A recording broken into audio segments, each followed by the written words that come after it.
praktik demonstrasi kontekstual modul 2.3 coaching dalam supervisi akademik yang terdiri dari pengamat atau observer, coach dan coachee. Bersama saya Eka Yulitasari dari SD Negeri Krepet 3 Masaran. Saya Ovi Lutfia Fitriani dari SD Negeri Prengan nomor 1 Masaran. Dan saya Wiwi Handayani dari SD Negeri Singopadu 1 Kecamatan Sidoarjo. Selamat menyaksikan.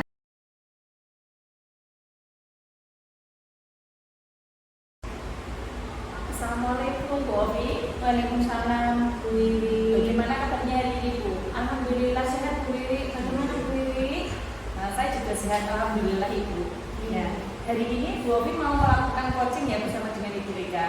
Nah, sebelum itu saya mau menanyakan dulu Ibu beberapa hal terkait tentang coaching hari ini. Nah, pertama itu saya mau mendiskusikan tentang topik penilaian. Pada kegiatan hari ini, coach dan coaching nanti akan saya amati Bu, dan saya akan nilai sesuai dengan penilaian.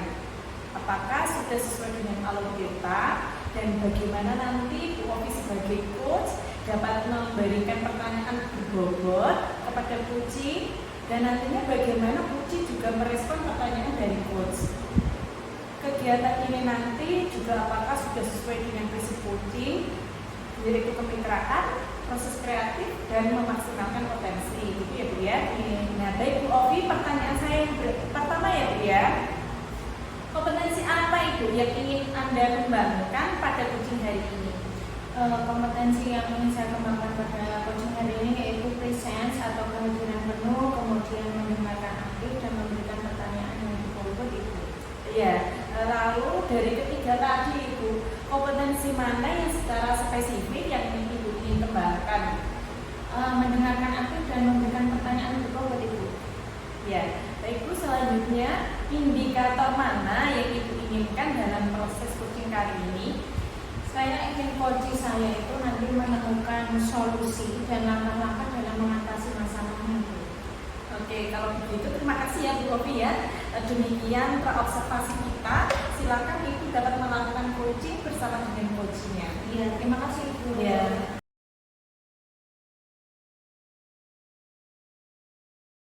Assalamualaikum warahmatullahi wabarakatuh Bu Eka. Waalaikumsalam Bu Ovi. Bagaimana kabarnya Bu Eka? Alhamdulillah baik Bu Ovi. Hari ini tumben mengajak ketemu.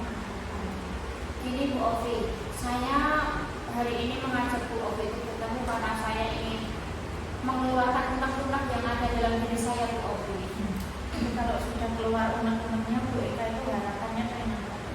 Harapannya itu nanti masalah saya itu mendapatkan solusi yang mungkin bisa melalui bantuan dari Bu Ovi.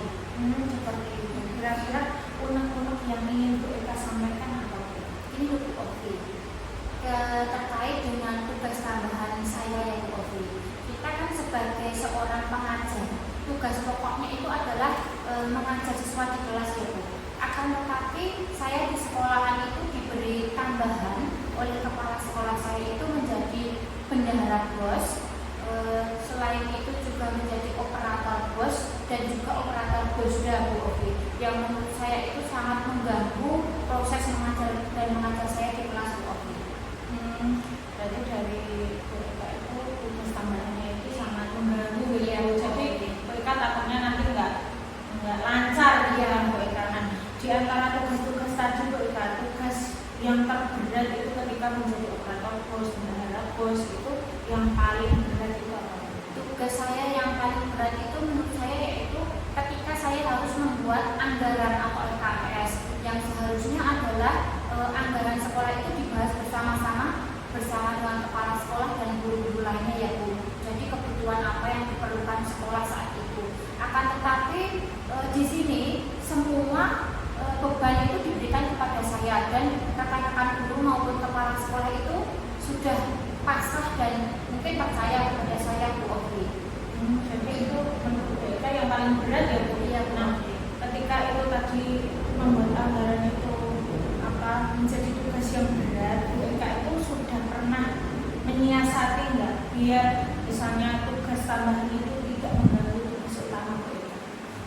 Biasanya itu saya datang ke kelas, kemudian anak-anak saya itu saya beri tugas Bu Ovi, saya suruh mengerjakan LKS atau buku paket itu, kemudian saya tinggal ke kantor atau karena kalau saya mengerjakan itu di kelas kan saya juga membutuhkan konsentrasi ya Bu, dan pasti akan anak-anak bertanya kalau ada yang belum tahu ini itu, jadi fokusnya akan berkurang. Jadi saya tinggal ke kantor untuk mengerjakan laporan positif Bu Ovi. Jadi tetap murid diberi tugas, Iya. tapi mereka terus kemudian di kantor mengerjakan Iya, tugas gitu.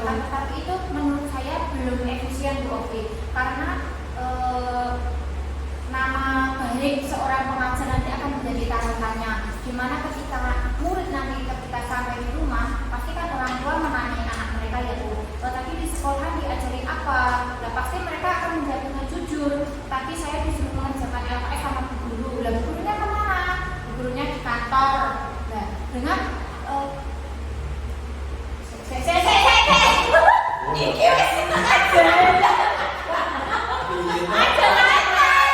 Orang nonton jangan keluar, dibuat anu keluar. Ini wis meneng gawe wis kalau bisa tak aja. Kok bikin oh, ya wis ya. Oh, wes sebentar saya. Moco gawe. Kita coba lagi. Jadi selama ini tugas tambahan itu ketika kami menyiasati dengan itu berjalan atau sudah lancar atau bagaimana? menurut saya kalau tugas saya ya selama ini ya saya anggap lancar Bu Ovi, akan tetapi kita punya resiko ya Bu Ovi, nama baik seorang pengajar itu menjadi pertaruhan di mana wali murid terutama. Ketika anak hanya diberi tugas di kelas itu, nanti ketika pulang itu pasti kan orang tua menanyai anak mereka, tadi di sekolah diajari apa, pasti kan mereka anak-anak kan jujur, apalagi saya mengajar di kelas bawah. Saya tadi disuruh mengerjakan LKS, loh, lah gurunya kemana? Oh, tidak diterangkan, bu guru di kantor.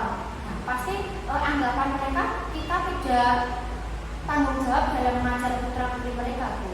Jadi dianggap tidak profesional Iya, juga betul. gitu. Jadi ketika kita ada tugas pos malam muridnya ditinggalkan gitu Ibu. Nah, dari siasat yang Bu Eka tadi, ketika Bu Eka melakukan siasat tersebut, tingkat keberhasilannya berapa persen Bu ketika menyiasati dengan tadi memberikan tugas itu? Dengan siasat saya memberikan tugas, tingkat keberhasilannya ya 50-60% Bu, karena porsi mengajar saya di kelas itu terganggu sekali Bu menurut saya. Ketika itu masih 50% berarti Iya, belum efektif belum gitu. efektif. Nah, Bu Eka sudah pernah berpikir cara lain nggak agar antara tugas pos dan tugas utama Bu Eka itu berjalan dengan lancar? Di sini nanti kan minggu depan kan kita sudah tahun ajaran baru sudah masuk ya Bu. Biasanya nanti 2 atau 3 hari sebelum hari masuk itu biasanya Bu Kepala kan mengajak rapat untuk pembagian kelas. Nah, di sini nanti saya akan usul kepada Bu Kepala, tapi sebelum saya usul di rapat saya akan bicara 4 mata dulu dengan kepala sekolah supaya saya minta kebijaksanaan dari kepala sekolah. Nah, di rapat nanti saya ingin turun di kelas lebih rendah lagi satu tingkatan, yaitu di kelas 2. Kenapa saya minta turun di kelas 2? Karena di kelas 2 nanti kan siswanya pulang lebih pagi, sekitar setengah 11. Nah, di sela-sela waktu itu sambil menunggu absen pulang, saya bisa mengerjakan laporan bos di sekolah Bu. Dalam arti saya nyicil dulu. Setelah itu nanti saya juga usul pembagian pekerjaan bos itu harus dibagi rata. Misalnya saya membuat anggaran dan membuat SPJ, input-input dan sebagainya, saya minta 1 orang teman untuk bagian CMS, karena CMS itu butuh konsentrasi kaitannya dengan mentransfer uang ya Bu. Kemudian saya juga minta tambahan 1 orang lagi untuk membantu ketika penyusunan SPJ, di mana saya bisa dibantu untuk menulis nota, menulis kwitansi dan sebagainya. Oh, seperti itu. Berarti malam Bu Eka sudah berpikir nih nanti ketika pembagian tugas itu nanti bisa dibicarakan Bu Eka dengan kepala sekolah dengan rekan-rekan. Nanti kan berarti Bu Eka ini nanti membicarakan saat rapat pembagian tugas sebelum sekolah Bu Eka. Nah, kira-kira nanti ketika di rapat itu kira-kira ada hambatan nggak Bu Eka ketika membicarakan pembagian tugas ini? Kalau menurut saya hambatan nanti pasti ada ketika saya menyampaikan gagasan saya. saya sudah mengantisipasi hambatannya, yaitu rekan yang nantinya akan ditunjuk untuk membantu saya, pasti mereka ada niatan menolak secara halus, karena bagi orang yang belum berkecimpung terutama di bidang bos, itu pasti akan terjadi kekhawatiran dalam diri mereka, aku apa bisa, pasti ruwet mengganggu, seperti itu Bu Ovi gangguannya. Kalau gangguannya seperti itu, strateginya Bu Eka gimana agar tadi tidak mengganggu tujuannya Bu Eka biar nanti pembagian tugasnya secara merata? Strateginya gimana? Strategi saya untuk mengatasi teman saya nantinya yang mengelak ketika diberi tugas oleh kepala membantu saya dalam pengerjaan bos, dan nanti saya akan memberikan penawaran. Jika teman saya diberikan tugas dalam hal arti ringan, CMS kan tinggal mentransfer ya Bu.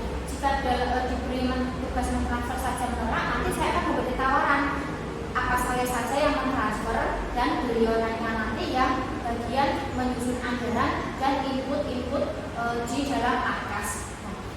Nanti pasti beliau akan berpikir, ini saja sudah rumit bagi saya, apalagi nanti saya membuat anggaran. Nah, bagi seseorang kan diberi kemudahan saja menolak, apalagi nanti diberikan tingkat lebih sulit lagi, pasti beliau kan akan memilih yang lebih mudah.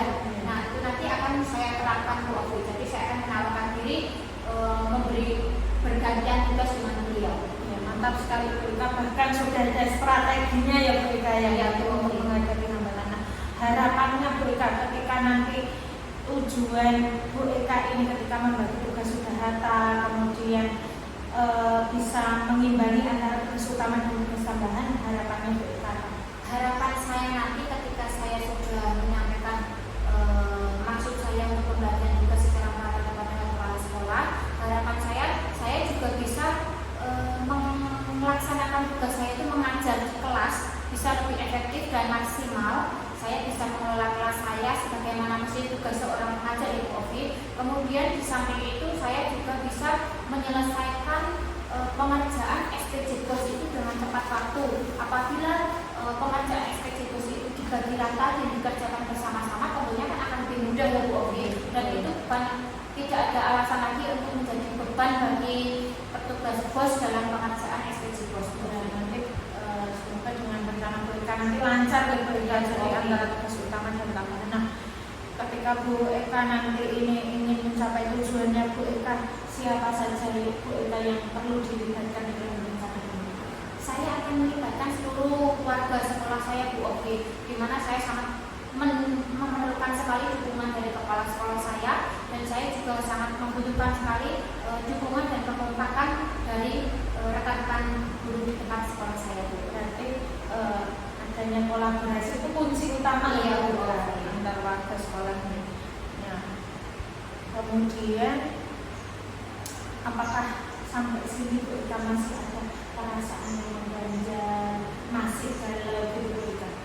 Sampai sini setelah saya mengeluarkan unek-unek dan ngobrol dengan Bu Ovi, alhamdulillah sedikit lega Bu Ovi. Saya bisa mencurahkan apa yang ada yang menjadi beban saya selama ini, dan lewat ngobrol dengan Bu Ovi kita berdua tadi bisa menemukan solusi bersama-sama Bu Ovi. Ya, alhamdulillah akhirnya Bu Eka hebat, bagus, sudah bisa menemukan bahkan punya strategi ketika itu nanti ada hambatan dari permasalahannya Bu Eka. Alhamdulillah sudah terselesaikan. Terima kasih Bu Eka memberikan saya kesempatan juga bersama-sama untuk sharing. Saya juga belajar bersama dengan Bu Eka. Seperti itu Bu Eka. Terima kasih Bu Eka. Selamat siang Bu Eka. Siang Bu Ovi.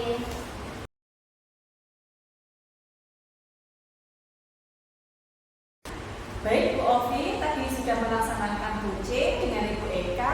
Nah, setelah itu saya akan menanyakan beberapa pertanyaan yang mungkin terkait dengan observasi yang saya lakukan tadi. Yang pertama, apa saja yang sudah Ibu Ovi lakukan pada saat melakukan coaching terkait dengan indikator pencapaian yang Ibu Ovi berikan? Pada pelaksanaan tadi, saya merasa sudah melakukan coaching dengan alur tentang Ibu, yang pertama menanyakan tujuan, kemudian identifikasi, rencana aksi, dan tanggung jawab.